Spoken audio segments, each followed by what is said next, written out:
Hey, how's everybody doing? Um, this is on your latest hip hop review, but before I start, I want to give a rest in peace to Craig Mack. He's an MC originally from Long Island. You guys should know who he is. Um, before he signed to, before he signed to Bad Boy, let me see, I gotta turn down something.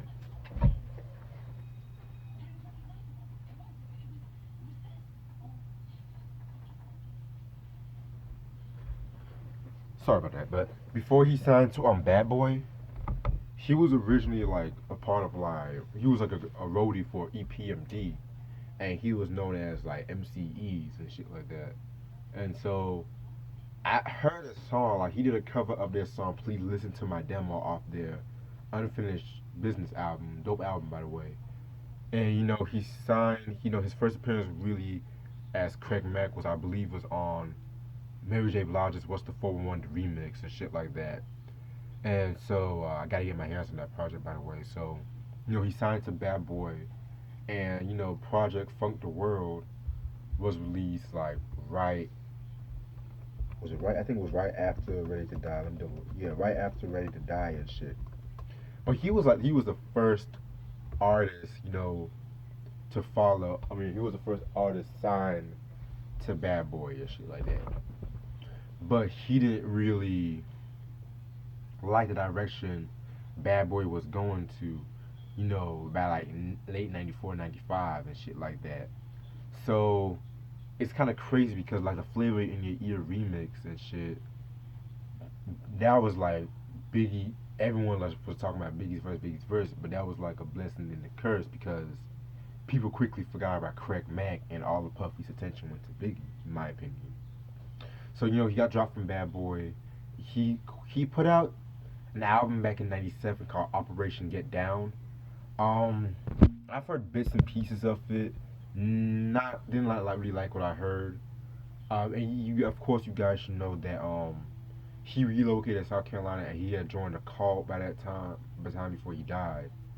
And like according to like Eric Sermon, he was actually got in talking and working on an album and shit like that before he passed. So in a way, it kind of makes you think though, like what if Craig Mack really would have rolled with EPMD into Bad Boy?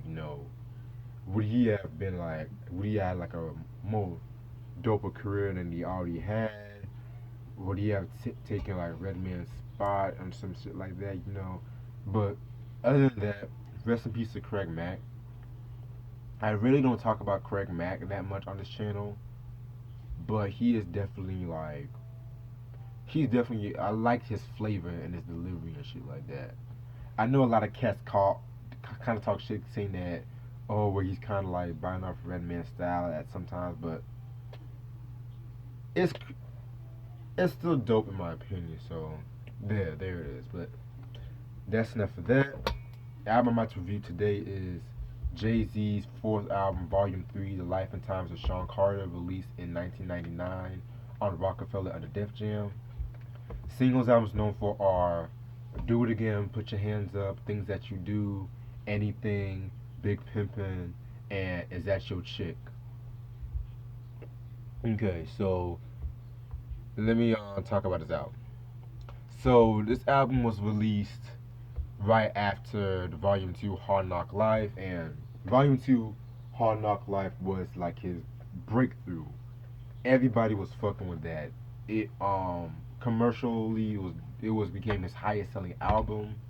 Um it actually won a Grammy in '99 and stuff like that. But from what I looked up, he actually boycotted the Grammys because certain artists was not nominated and that shit like that. Cause especially like DMX, like X dropped two dope albums in '98. Both went to number one. Um, but that's how the Grammys are and shit like that. So, and it will not be the first time he boycotted the Grammys because he's done it over the years and shit. Then a couple weeks before the album had dropped, Jay Z was actually arrested because he was believed to have stabbed DJ Un and shit like that because it was believed that he was bootlegging this album.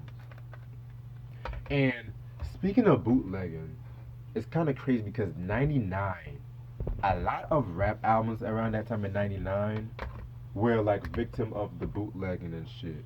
Like, of course, the Nas I Am, that was supposed to be a two disc album, but people were bootlegging it, and it eventually he redid the album, and what was it? I Am was released like in the first half of '99. Then Nostradamus was released in the second half of '99 and shit. So yeah, just to put that out there. Also, Murder Music by Mobb Deep. That album was supposed to come out, I believe, in '97. Excuse me, I'm trying to just get it. '97, but people were bootlegging it, and it eventually did not get released until '99 and shit. So, and plus you gotta remember the whole Napster was coming out. So yeah, but I would definitely talk about this whole court case throughout the whole. Cause I'm gonna extend that to around the Dead Dynasty album and shit. So, and then this album came out.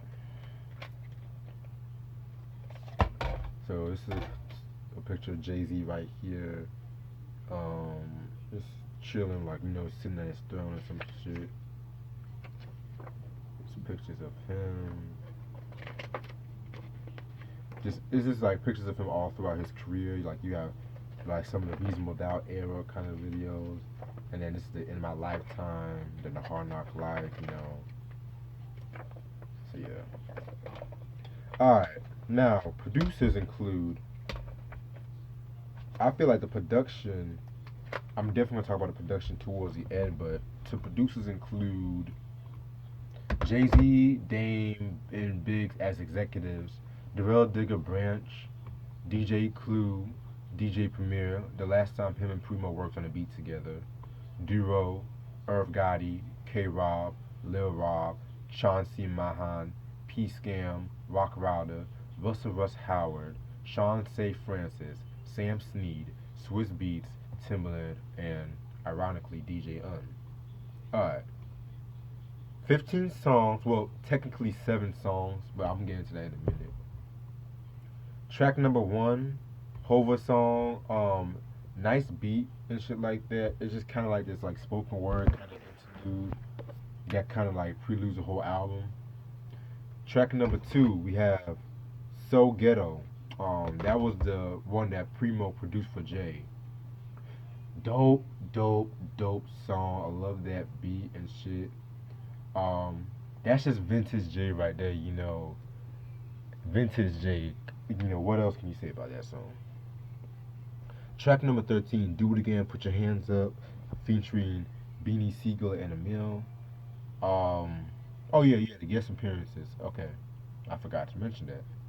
Beanie Siegel, Emil, aka their own version of Lil Kim, Mariah Carey, Juvenile, um, Dr. Dre, and UGK.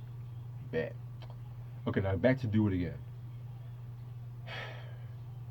Every time that Emil gets in one of these songs, I don't know, she always just brings the song quality down, in my opinion. And I hate to say it, it's just that I feel like they would just play certain song, just to have that whole female embodiment and shit. So, but that's just my viewpoints on that. Do It Again. This is a little club banger, pretty dope song, but the beat could have been a little bit better in my opinion. Though. Then we have Dope Man. In my opinion, the best song off this project. A classic song, in my opinion.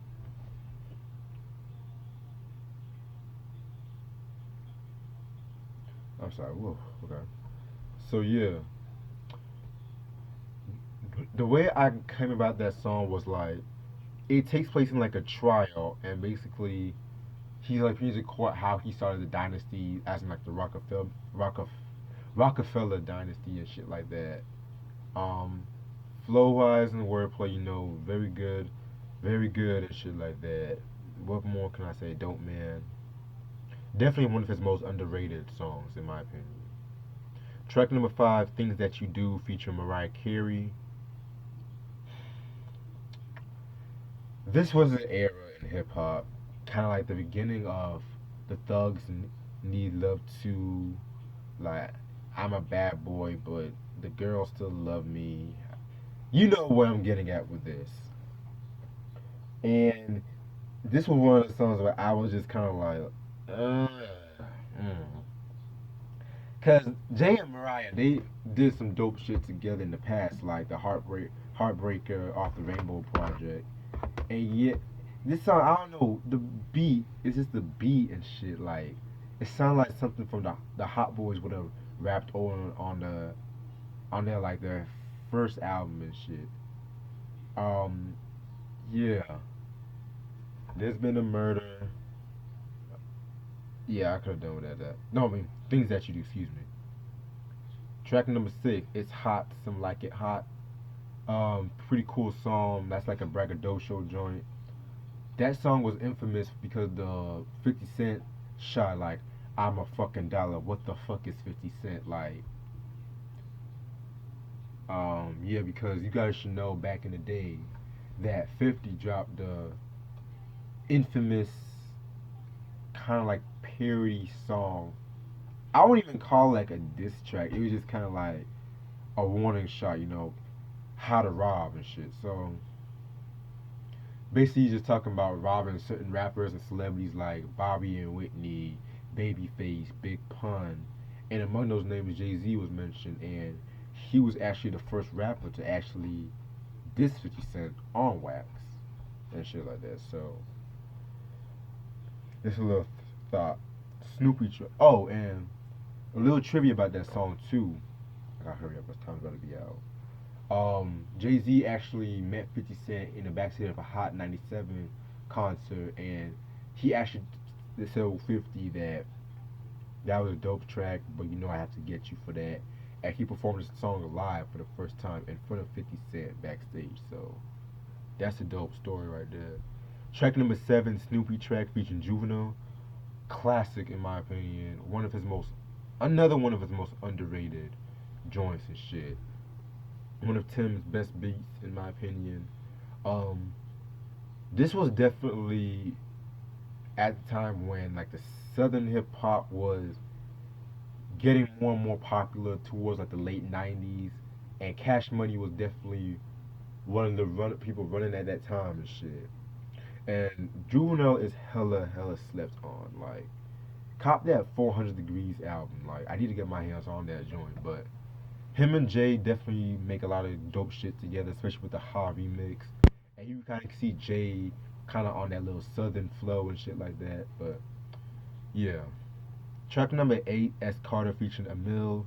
Next, track number nine, Pop for Rock featuring Beanie Siegel, Memphis Bleak, and Emil. Could have really done without that song, but outlets.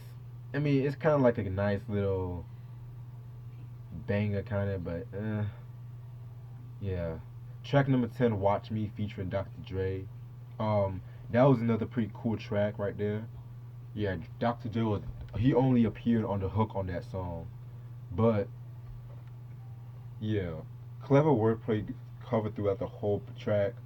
And this was actually kind of like, because Dr. Dre, he kind of did a song, The Watcher, back in the Chronic 2001 album that released that same year. And he did a sequel on The Watcher 2, on the Blueprint 2. So, yeah.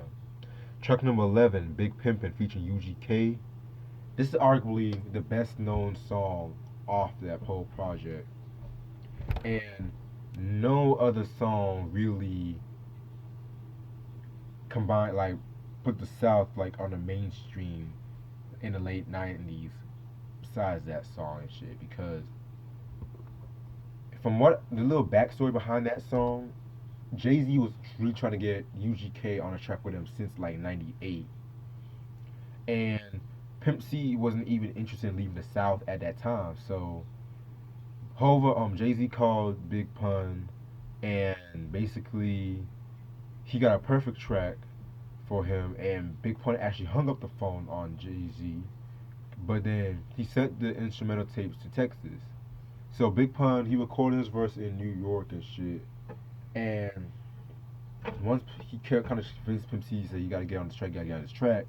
He was just like, "Okay, fuck it." So, he, he got on the track, and that's how he basically put out one of the best verse on the whole project, Pimp C, in my opinion. And also, reading Jay Z's Decoded memoir, he actually said that he was embarrassed by the song over years and stuff, but it's still a cool song and shit like that. Like da da da da da da da da. Like Timbaland was just going ham on that sample. Like, hmm.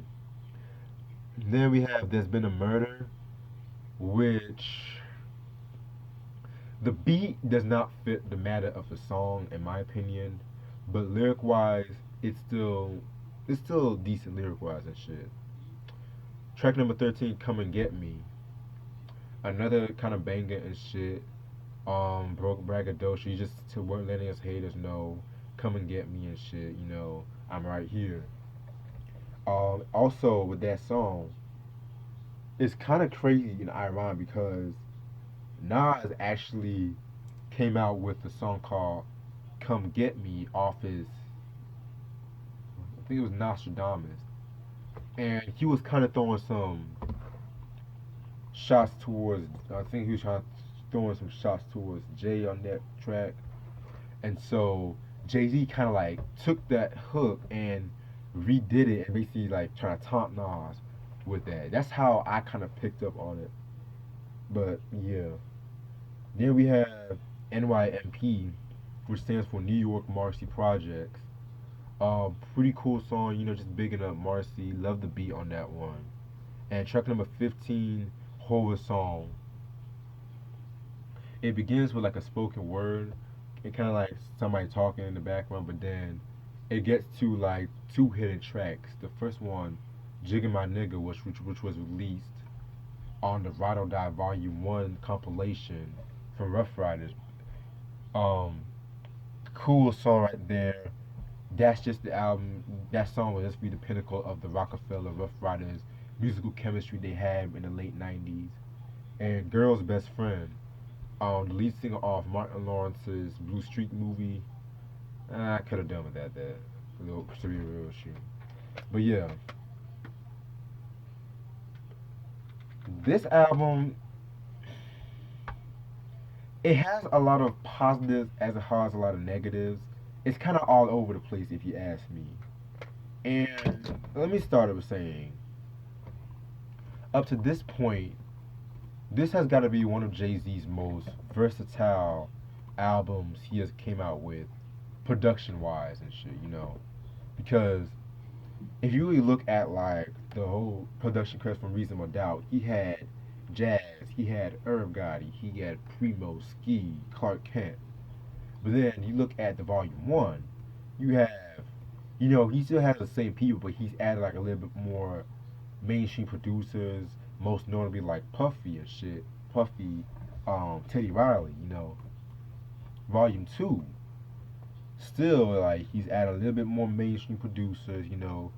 And he's trying out different sounds. He added Jermaine Dupri, Eric Sermon, and the first album he worked with Timbaland.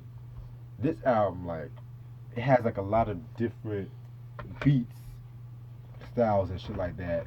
And quite frankly, not all of them really fits his style and shit like that. So, and it's also crazy because speaking of style, I kind of felt like this album definitely.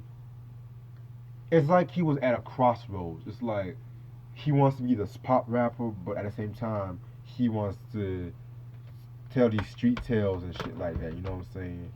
And I'm gonna continue this once I actually get some more data on this camera. So stay tuned.